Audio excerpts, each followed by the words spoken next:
Back in the shop, and today we're going to be doing a little wet sanding on the back of the body so that we can try to level it out. There is some markings in here, and if you catch the light you can see some of those markings in there. We're going to try to level it out and try to smooth it out as much as we can. So what I'm going to be using today is going to be 1000 grit sandpaper, a block, and some water. And that's going to be it. That's really all you need for doing wet sanding. Just make sure that you aren't too aggressive, and just be cautious. Alright, well, we're going to get going.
Alright, so that's not bad. You can see how it's got a much smoother finish now. When you have a strong light, like what's up above, you're going to get those nice light reflections that are coming off. And when you use the light, you should be able to scan past, and you'll be able to see any artifacts, any blemishes, any low spots that still haven't come out. This actually is looking really good. It's very flat. It does have a kind of a satin finish right now, but that's going to get buffed and it'll polish up and it'll be very, very glossy. Alright, Blue Sounders, that is what wet sanding is like. There are some schools of thought that say start with a very aggressive, and when it comes to finishes, 400 grit is very aggressive for the finish. Some will say go 400, 800, 1000, 1500. I started with 1000. This is a softer finish, being an oil-based. It's not like using 2 2K or automotive finish, where it has a lot more hardeners in it, and you will want to step it down into the finer grits, and it'll take more time. It is tedious, like most things. It is a tedious process to get a nice mirror polish and a beautiful shine to it. So this is what wet sanding looks like. For something like this, 1,000 grit's good. Start with that, and then you can hand polish it later with a polishing compound.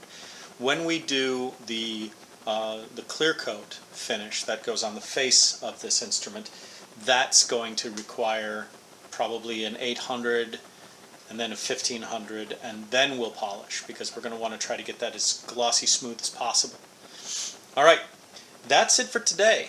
Hope you guys are enjoying this as I keep producing these little video segments of the process that we are going through.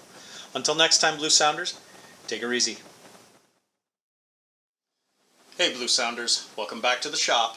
Okay, so I was a little on the naughty side, and I'm going to have to walk you through what I did. But I did take the time to do the, after the wet sand, I did the polishing off camera. I wanted to see if some of the blemishes I was seeing would come out, and they did. And then I kept going. So it's polished.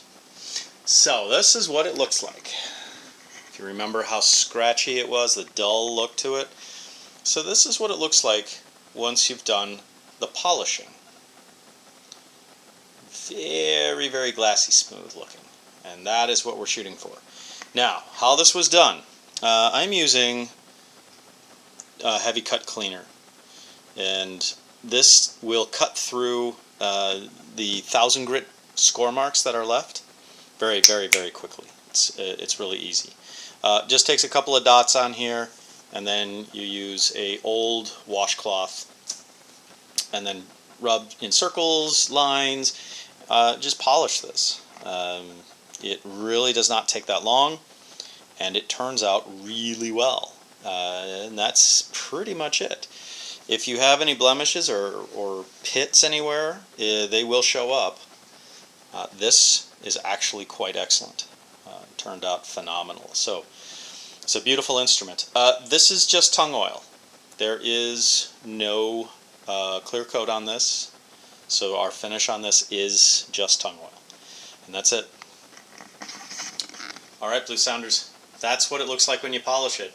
We will be doing a wet sand and polish on the face of this instrument when we have the clear coat that's been applied, because that side, that will also need wet sand and polish. So I will do my level best to make sure that we have video recorded for that side of the instrument. Okay, until next time, take her easy.